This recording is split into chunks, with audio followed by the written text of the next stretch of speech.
Bwana Yesu asifiwe. Nawakaribisha katika madhabahu ya kweli siku ya leo. Ni siku nyingine tena Mungu ametupa neema na kibali kuweza kuingia katika madhabahu hii kwa ajili ya kuzungumza habari za ufalme wa Mungu. Hivyo nikukaribishe mpendwa mtu wa Mungu ambaye unanifuatilia katika madhabahu ya kweli. Jioni ya leo nimekuja tena mbele zako kwa ajili ya kuzungumza na wewe, kukutia moyo, kwa ajili ya kukujenga, kukuimarisha pia katika imani yako ulionayo au katika vita ulionayo, ili kwamba uweze kuvuka mahali ulipo. Sasa jioni ya leo ninakuja kama kawaida na kukumbusha pia tufuatilie katika YouTube yetu Chuo cha Gombo. Ingia, andika hapo pale kwenye sehemu ya kutafuta pale, ukiandika Chuo cha Gombo utaweza kukutana na content mbalimbali pale. Ukiingia Facebook andika jina la huduma ambayo ninasimamia, inaitwa Christ Laborers Church. Ukiandika Facebook jina hilo utaweza kukutana na content mbalimbali au posti zangu ambazo nimezituma katika ukurasa huo wa Facebook. Pia utaingia TikTok, utaweza kutukuta na huko tunapatikana. Kwa nikukaribishe katika madhabahu ya kweli ili kwamba uweze kujengwa na kuimarishwa kiroho na kiimani pia. Haleluya. Siku ya leo ninakuja kwako na kuletea neno la Mungu.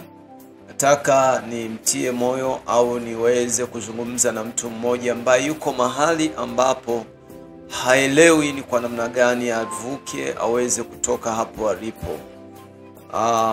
Nataka nizungumze na mtu ambaye anapitia katika magonjwa, katika tabu mbalimbali ambazo zimemsonga. Niweze kuzungumza naye neno hili jioni ya leo. Naamini ya kwamba kuna kitu cha tofauti na cha pekee ambacho ataenda kukipata kupitia maneno haya.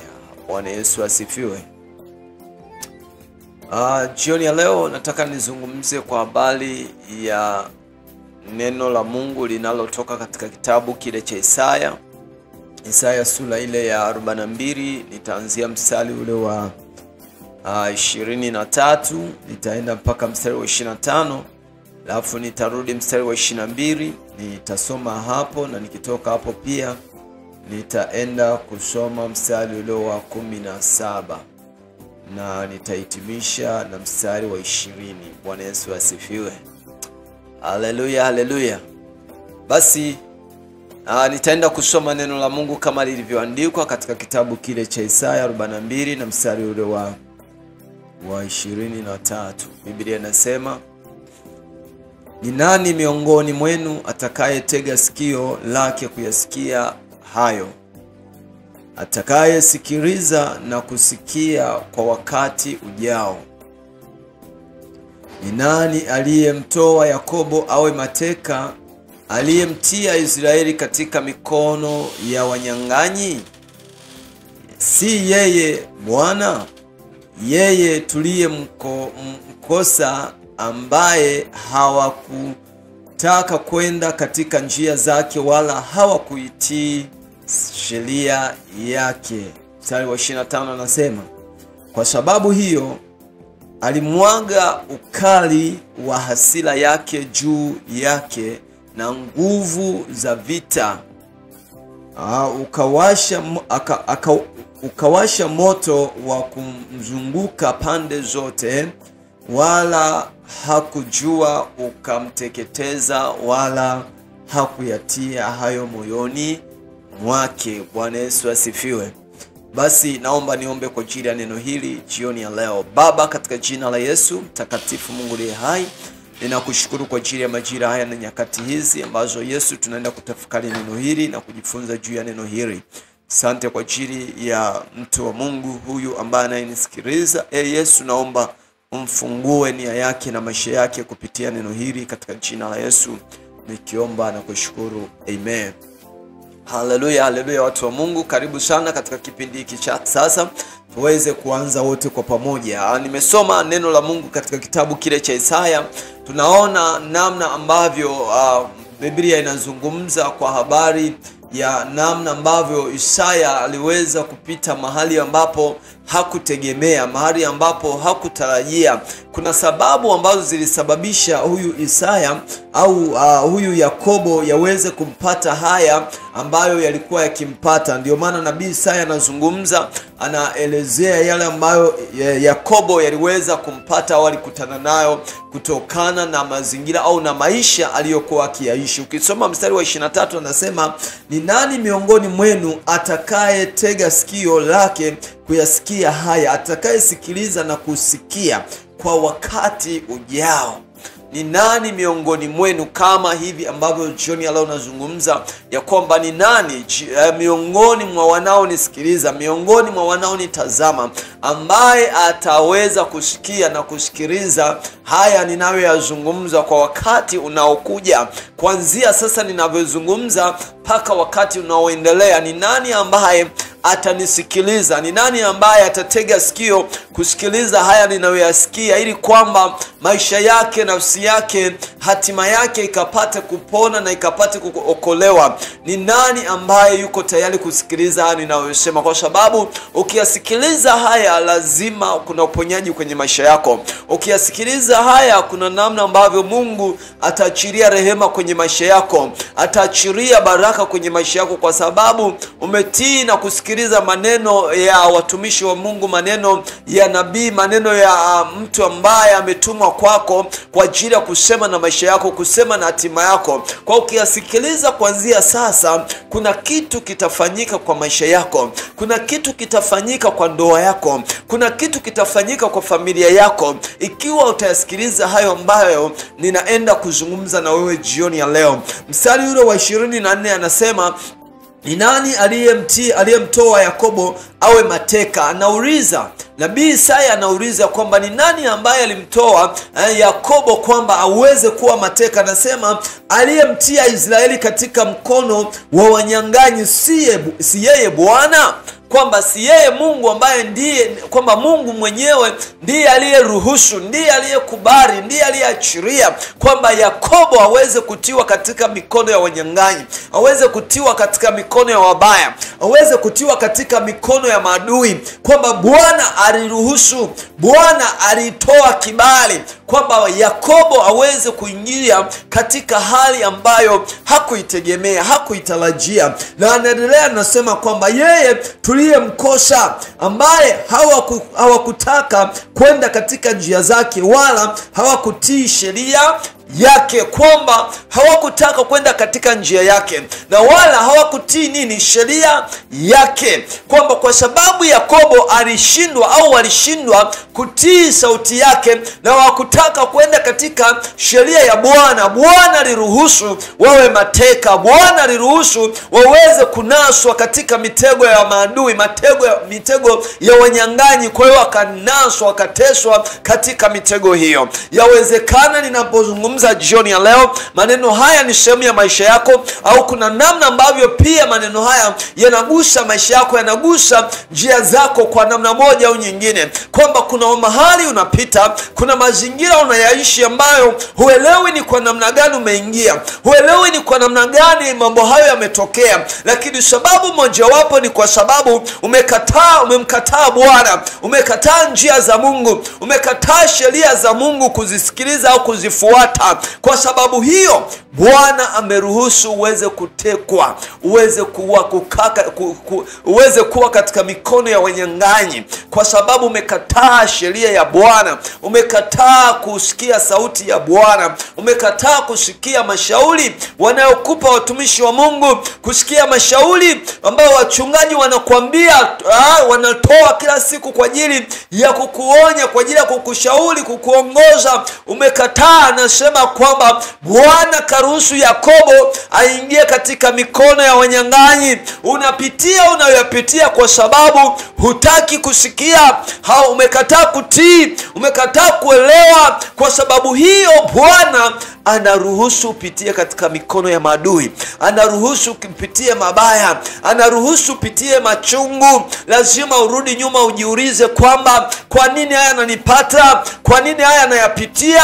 Kuna sababu mpendwa, ndio maana unapitia unayopitia, ndio maana unapata mateso unayoyapata, ni kwa sababu mikono ya wanyang'anyi ipo juu yako, na Bwana ameruhusu kwa sababu umemkataa Bwana, naye Bwana amekuacha, naye Bwana amekaa pembeni, naye Bwana ashughuliki na maisha yako kwa sababu umemkataa Bwana, kwa sababu hutaki kusikia habari za Mungu, hutaki kusikia maneno ya Mungu. Nadhani ya kwamba hayo unayoyafuata, unadhani ya kwamba hicho unachokiamini ndicho kitakachokusaidia. Hapana mpendwa, kinachokusaidia ni kutii, ni kusikia sauti ya Bwana, ni kuzishika sheria za Bwana. Kama hutaki kuzishika sheria za Bwana, hukumu iko juu yako.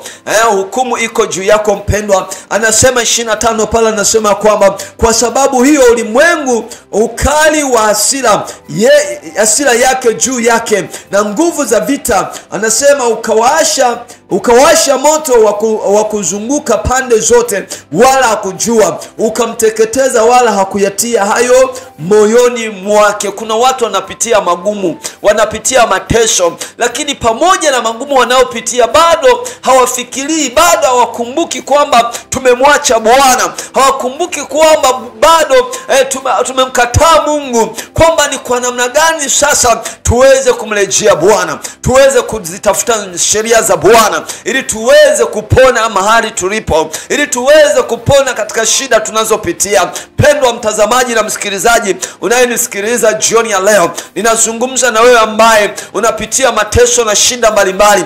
Nazungumza na wewe ambaye huelewi mahali ulipo utatoka vipi, kwa sababu umemkataa Bwana, kwa sababu umekataa sheria za Mungu, ukafuata akili zako, ukafuata matakwa yako, ukafuata nia zako. Ndio maana unapitia unayoyapitia, ndio maana mateso yako juu ya maisha yako. Lakini jioni ya leo ninakukumbusha, lazima umrudie Bwana ili magonjwa hayo yaondoke kwenye maisha yako, ili mateso hayo yaondoke juu ya maisha yako. Ikiwa utatii, ikiwa utaelewa na utakubali, ninakuhakikishia kwamba Mungu ataachilia rehema juu ya maisha yako, Mungu ataachilia uponyaji juu ya maisha yako. Sikiliza mstari wa 22, anasema hivi, anasema lakini watu hawa ni watu walioibiwa na kutekwa.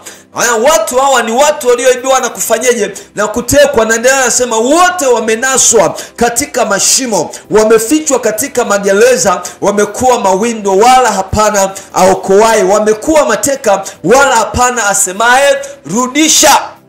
Watu hawa wamekuwa nini? Wamekuwa mateka. Anasema kwamba watu hawa wameibiwa na kutekwa, kwamba yawezekana kuna namna ambavyo umeibiwa, kuna namna ambavyo umetekwa. Kuna mambo ulikuwa unayafanya unaona yanaenda vizuri, lakini leo unaona yanaenda katika hali ya kuharibika. Kuna mambo ulikuwa unafanya unaona kwamba yanaleta mafanikio kwenye maisha yako, lakini leo ukitazama unaona ni kama hali imebadilika. Kwa sababu gani? Ni kwa sababu umemkataa Bwana, ni kwa sababu umekataa sheria ya Bwana, ni kwa sababu umekataa kutii na kusikiliza kila ambacho Mungu anasema. Ndio maana wewe umefanyaje? Umeibiwa.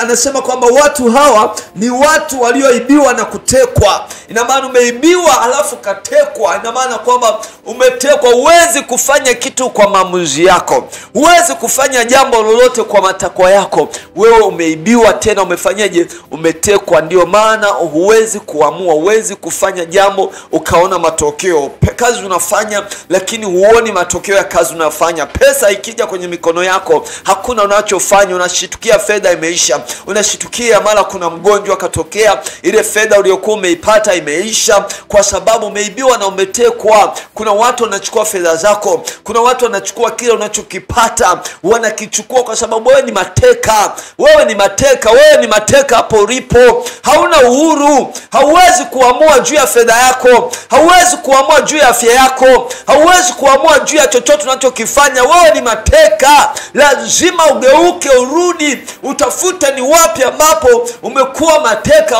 walipoanza kwanza ile point ambayo walipokukamatia, urudi pale utafute kutengeneza, utafute kuanza upya, ili kwamba Bwana aweze kutembea na wewe katika maisha yako. Bwana Yesu asifiwe.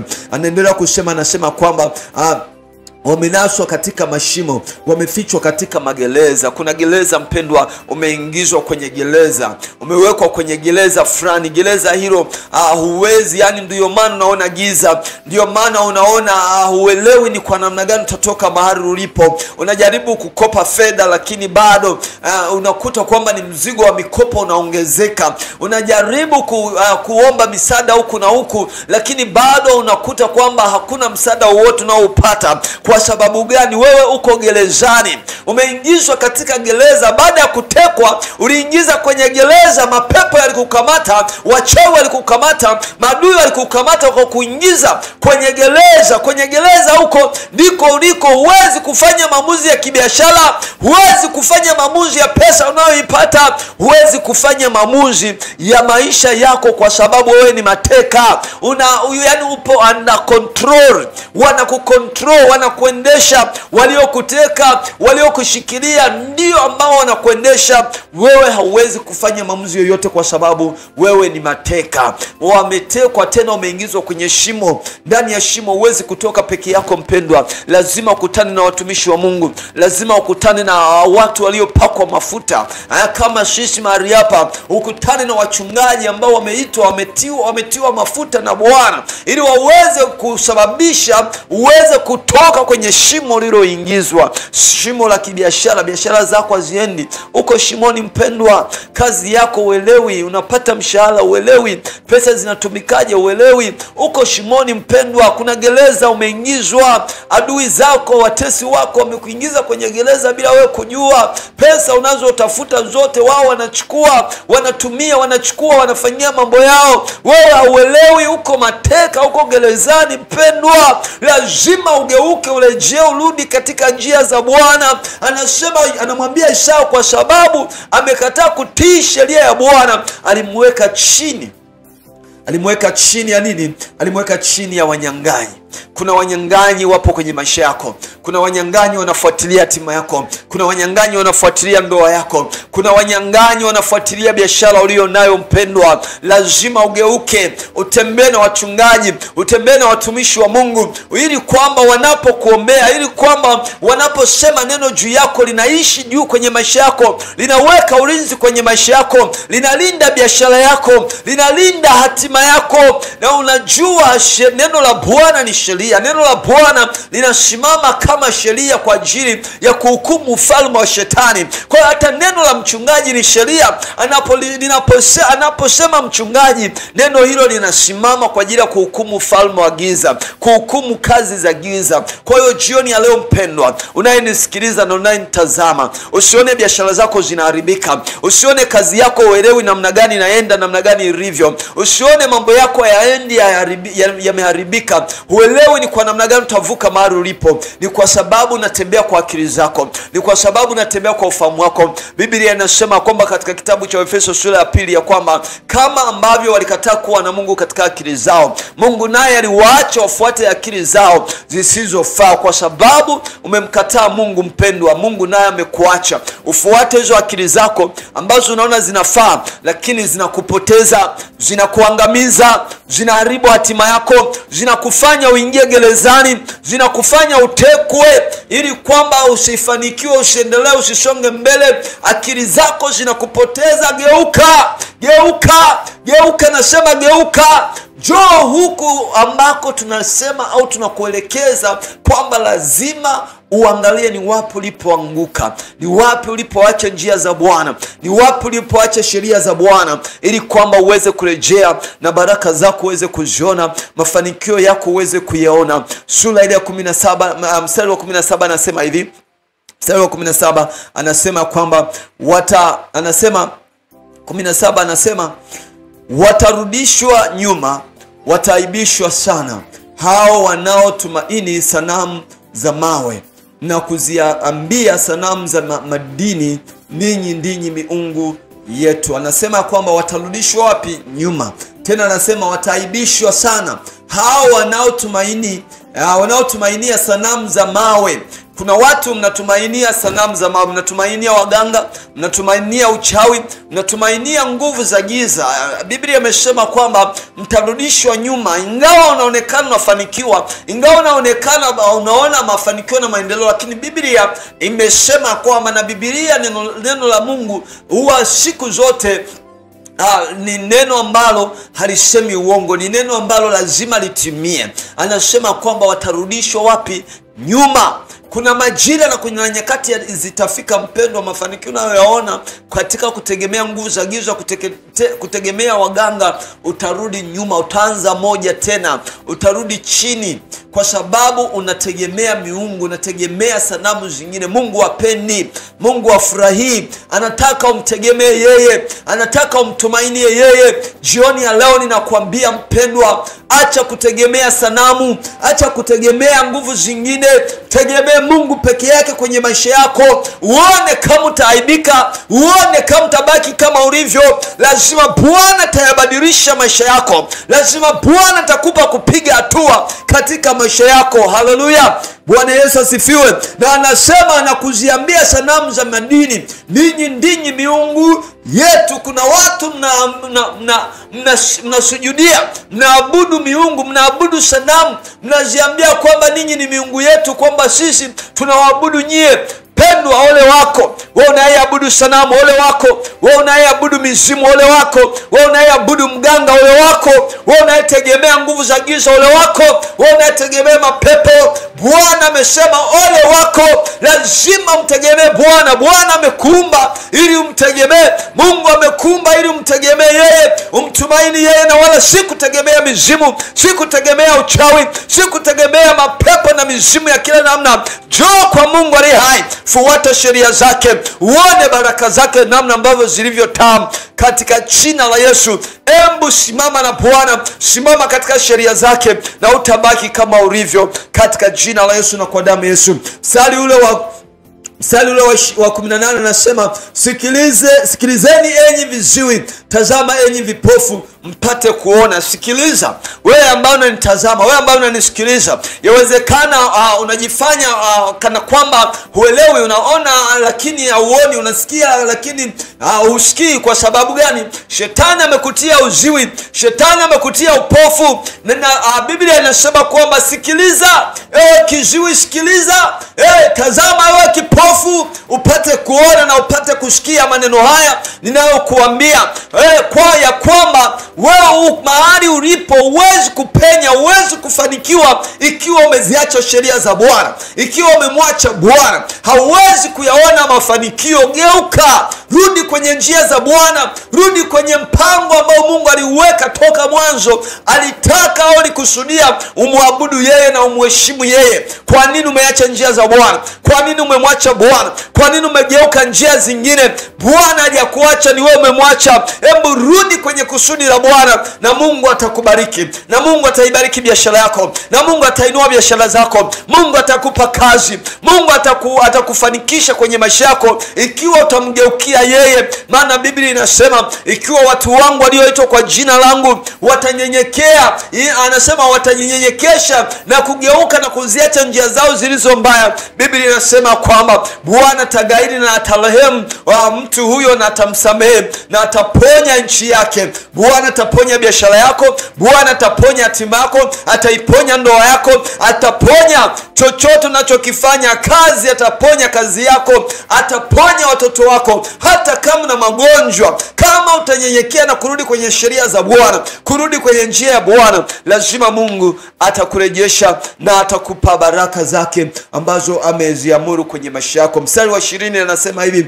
na nitakuwa naenda kumalizia mstari huu. Anasema, unaona mambo mengi lakini huyatii moyoni, masikio yake ya wazi lakini hasikii. Pendwa, wewe ninayezungumza na wewe jioni ya leo, unayaona mambo mengi kwenye maisha yako, lakini hauyatii moyoni unayoyaona.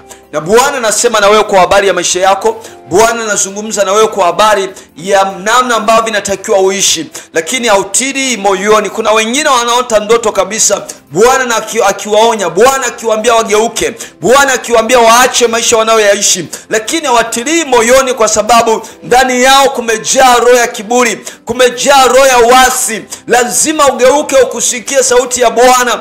Bwana anasema unaona lakini unatazama lakini hauoni, tena unasikia lakini hausikii. Bwana anaposema inakupasa usikie kila ambacho Bwana anasema kwenye maisha yako, ili kwamba uweze kutoka mahali ulipo. Kwenye gereza walilokuingiza uweze kutoka. Biashara yako mahali walipoifungia ili uweze kutoka, lazima usikie sauti ya Bwana. Lazima usikie kile ambacho Bwana anasema jioni ya leo. Acha ukaidi, acha kuwa na ugumu wa moyo. Moyo wako usiufanye kuwa mgumu, maana bado neema ya Bwana ingali ipo inakutafuta. Ndio maana Bwana ametupa neema kama hizi kuzungumza na wewe kupitia njia mitandao, kupitia njia mbalimbali ambazo ujumbe huu ili ukufikie, ili nafsi yako na roho yako vipone, ili kwamba uweze kuokolewa mahali ulipo. Usiendelee kupata shida, usiendelee kuteseka. Pendwa mtazamaji na msikilizaji, jioni ya leo ninazungumza na wewe unayenitazama na unayenisikiliza. Yawezekana kuna gereza umeingizwa, yawezekana kuna gereza umewekwa. Sasa jioni ya leo nikwambie, ili utoke kwenye gereza hilo, lazima ubadilishe maisha yako, ubadilishe mfumo wa maisha yako, ubadilishe mfumo wa namna ambavyo unaenenda katika maisha yako. Ndipo ambapo utaanza kuona badiliko kwenye maisha yako, ndipo ambapo utaanza kuona ukiongezeka katika jina la Yesu kwenye maisha yako. Na hata kama wewe ni mgonjwa, hebu kaa utafakari. Kaa ujiulize, ni kwa namna gani umeziacha sheria za Bwana? Ni kwa namna gani umegeuka, umeacha wala usikii sauti ya Bwana? Bwana na kuonya, Bwana anasema na wewe, lakini wewe haujali na wala hausikilizi. Jioni ya leo ninakwambia kwamba rudi kwenye mstari, rudi kwenye nafasi yako, rudi kwenye njia yako, ili kwamba Bwana aweze kuyaponya maisha yako, aweze kuponya hatima yako. Haleluya, Bwana Yesu asifiwe. Mungu wangu na Baba yangu, jioni ya leo amenipa neema na wakati huu kuzungumza na wewe. Inajua ya kwamba maneno haya kuna namna yanagusa moyo wako, kuna namna yanagusa nafsi yako. Usifanye moyo wako kuwa mgumu. Embu geuka, urudi kwa Bwana. Geuka ili kwamba urudi kwenye njia za Bwana, ili utoke kwenye hilo gereza, utoke kwenye kifungo hicho ambacho umetekwa nacho, na uwezi kufanya jambo likafanikiwa, uwezi kutoka mahali ulipo. Pendwa mtazamaji na msikilizaji, ninaomba sana unielewe na unisikilize maneno ninayozungumza. Katika kifungo ulicho nacho, ili utoke unahitaji mafuta. Unahitaji ukutane na mtu ambaye yuko na mafuta ya Bwana, ili kwamba aweze kuomba na wewe na uweze kutoka mahali ulipo. Jioni ya leo nimezungumza maneno haya, naamini unanielewa na unanisikia ninachokizungumza. Usikubali kuteseka, usikubali kuendelea kukaa mahali ulipo kwenye kifungo au gereza ambalo umeingizwa, kwenye shimo ambalo umeingizwa. Lazima utolewe. Anayerudisha ni sisi. Tumepewa neema hiyo, tumepewa mafuta hayo. Tunajua ya kwamba wako watu wako mashimoni, wako watu wako magerezani, na tumepewa mafuta kwa ajili ya kuwatoa huko kwa njia ya maombi, kwa njia ya kumwita Mungu, ili kwamba Mungu awaponye na watoe huko mliko, huko uliko kwenye magonjwa, huko uliko kwenye shida na taabu. Bwana ametupa mafuta, Bwana ametupaka mafuta. Kwa hiyo jioni ya leo unaposikia maneno haya na sauti hii inapokufikia, embu geuka, anza kubadilisha mfumo wa maisha yako, anza kubadilisha system ya maisha yako, ili kwamba maisha yako yaweze kubadilika. Basi Mungu wangu aweze kukubariki na aweze kuzidi kukuinua katika neno hili ambalo umelisikia jioni ya leo. Neno linaloponya maisha yako, linalofungua hatima yako. Ikiwa kuna namna moja au nyingine unajiona ya kwamba uko mahali ambapo uelewi ni kwa namna gani utatoka, ikiwa kuna namna ambavyo unaona giza mbele yako, unaona hauelewi ni kwa namna gani utavuka, yamkini unatafuta kazi ya upati, embu tutafute, tuwasiliane, kwa sababu Mungu ametupaka mafuta kwa ajili ya kuwavusha wale walioko mashimoni, wale walioko magerezani, watoke huko, ili kwamba uweze kupata baraka na neema ambazo adui ameziondoa kwenye maisha yao, adui ameziteka kwenye maisha yao. Hebu wasiliana nami ili kwamba nifanye maombi na wewe, na nikifanya maombi na wewe naamini hutabaki kama ulivyo, huna sababu ya kuteseka, huna sababu ya kuhangaika kwenye maisha yako. Hebu nitafute kwa simu yangu ili kwamba niweze kukuhudumia na niweze kuzungumza na wewe, na Mungu atayabadilisha maisha yako. Mimi kwa majina yangu ninaitwa mchungaji Emmanuel Abel Mpenda. Ninapatikana katika kanisa la Christ Rebels Church. Kanisa lipo njia kwenda Matosa. Ukiwa Kimara mwisho pale kuna gari zinaelekea Matosa, panda gari hizo, shuka sehemu inaitwa msikiti mdogo. Ukifika mahali hapo ulizia kanisa jipya, watakuonyesha, utanikuta mahali hapo, nami nitakuhudumia, nitafanya maombi na wewe, nitazungumza na wewe, na amini ukikutana na mimi mateso unayopitia, shida unazopitia hautaziona tena kwenye maisha yako, kwa sababu ninaamini Mungu alichoweka juu yangu ni kitu cha tofauti kabisa kwa ajili ya watu wanaopitia kwenye shida na taabu mbalimbali. Njoo ukutane na Yesu wangu aliyeko ndani yangu, uone namna atakavyobadilisha maisha yako, uone namna atakavyokupa kupiga hatua kwenye maisha yako. Mungu wangu akubariki na Mungu wangu akuinue kwa jina la Yesu na kwa damu ya Yesu. Naomba usisahau kukomenti kwenye kuweka komenti yako. Usisahau pia kusubscribe kwenye YouTube. Usisahau pia kupiga simu. Piga simu kama kuna changamoto yote uko nayo. Tupo kwa ajili ya kuhudumia watu. Tupo kwa ajili ya kuwatia moyo, kuinua walioinama, ili kwamba Mungu aweze kuwavusha na kuwatoa mahali walipo. Basi karibu sana, karibu katika huduma madhabahu ya kweli, na karibu katika kanisa au huduma ya Christ Rebels Church. Tupo katika mji wa King'ong'o, tunatumika, tunafanya kazi ya Mungu mahali pale. Ukija au ukifika, Mungu atafanya kitu kwenye maisha yako. Basi Mungu wangu akubariki na Mungu wangu akuinue jioni ya leo, na pia Mungu wangu azidi kukupeleka katika viwango vingine. Bwana Yesu asifiwe. Basi nimebarikiwa na ninaamini umebarikiwa kusikia kipindi hiki na ibada hii. Basi ninafikia mwisho. Naomba niombe na wewe ninapohitimisha neno hili, ili kwamba Mungu aweze kufanya kitu katika maisha yako. Baba, katika jina la Yesu, asante kwa ajili ya mtu huyu ambaye jioni ya leo amesikiliza mahubiri haya na neno hili. Naamini Mungu anaenda kufanya kitu kwenye maisha yake katika kuanzia sasa. Magonjwa na mateso na taabu anazopitia katika ndoa yake, katika maisha yake, kuanzia leo katika jina la Yesu havitakuwepo tena. Ninavifuta kwa damu ya Yesu. Ninavuta kwa jina la Yesu kila magonjwa na kila taabu na kila hila za adui aliyeingizwa gerezani, aliyowekwa katika vifungo vya kila aina. Ninavikata kwa jina la Yesu. Magonjwa yamwachie, mateso yamwachie katika jina la Yesu. Ninafungua watu wako Bwana, ninafungua kila mmoja kwa mamlaka ya damu ya Yesu na kwa jina la Yesu. Mungu wangu akubariki. Mungu wangu azidi kukufanya jambo kwenye maisha yako katika jina la Yesu na kwa damu ya Yesu, nikiomba na kushukuru. Amen. Amen.